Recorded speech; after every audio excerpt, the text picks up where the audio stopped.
يقول لها خلاص خلصت وهتعديني بالأيام وتستاهلي أكيد أحسن، وهتلاقي اللي يستاهلك.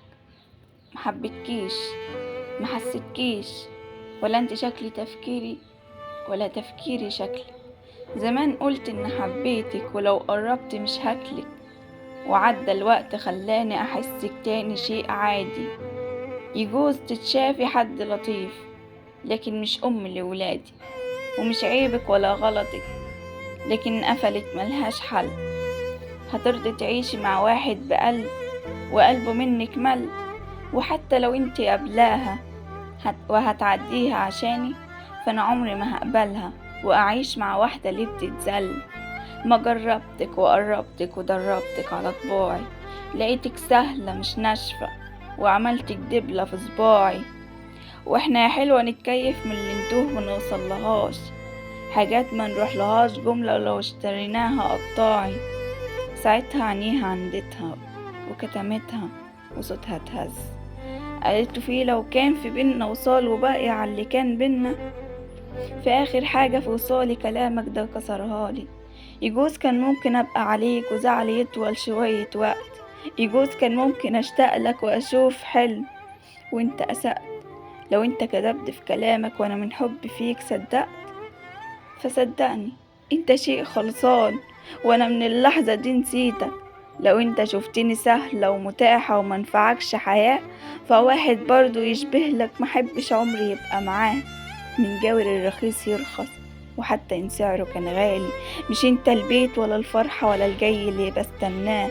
طلعت عبيطة كالعادة وعارفة عيوبي ومشاكلي، بتعلق بسرعة بناس لهم طباعي ولا شكلي. بسامح قد ما بقدر عشان اما امشي مستناش، وعقلي كل ما يسامحك يقولي بلاش هتتاكلي.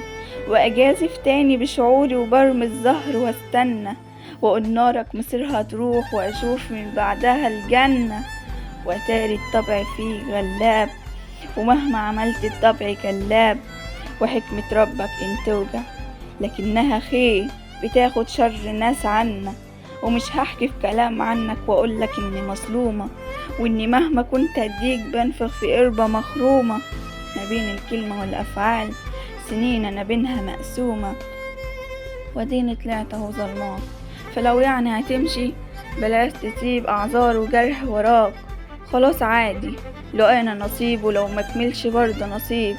محدش مات بجرح حبيب ولا انت في قصتي الجارح. اقول لك حاجة هتريح يا سيدي، عرفتك امبارح ولا اتعلقت ولا نيلة، وبينا رهان على اللي يحن يبقى اهبل ضعيف حيلة.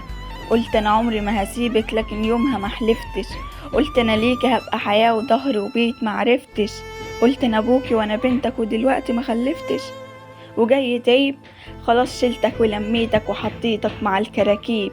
يجوز ان كنت يوم هزعل هيكون على قلبي اللي تهان، واني لما ما تصنتش استنيت دقيقة كمان. فاكرني يعني هتشحتف وعيط يوم عليك انت؟ ده انا الكحل اللي في عينيا يجيب سعرك وحبة كمان.